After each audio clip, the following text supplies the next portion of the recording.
ఈ దగ్గరలో పూజ ఒకేలా ఉండాలని ఎప్పుడు ఉండదు. డిఫరెంట్‌గా మన దగ్గరైతే రాముల వారి కళ్యాణం చేస్తారు. ఇక్కడ కూడా మేబీ ఏంటో మరి తెలీదు. కొండలు అన్నీ కూడా పెట్టున్నారనమాట. ఒక్కో దగ్గర ఒక్కోలా ఉంటది. ఎన్ని వేరైనా సరే దేవుడంతా ఒకటే కదా! మతాలు ఎన్ని వేరైనా దేవుడు మొత్తం ఒకటే అన్నట్టుగా అన్నీ ఒకటేనే. ఇక్కడైతే చాలా బాగా చేస్తున్నారు. ఇలా రామనామం కూడా చదువుతూ ఉన్నారనమాట అందరూ. కొంచెం లాంగ్వేజ్ వేరే ఒడియాలో చదువుతున్నారు. ఇంకా దీపాలు అసలు భక్తికైతే ఏమాత్రం లోటు లేకుండా అంతగా పూజలైతే అవుతూ ఉన్నాయి.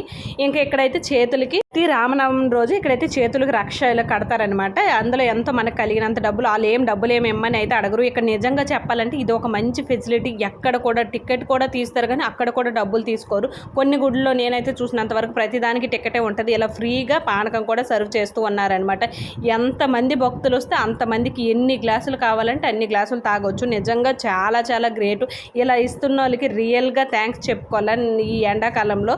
ఇంక ఇక్కడ భోజనాలు కూడా ఫ్రీగా పెడుతూ ఉన్నారనమాట. మేము కూడా తినేసాం.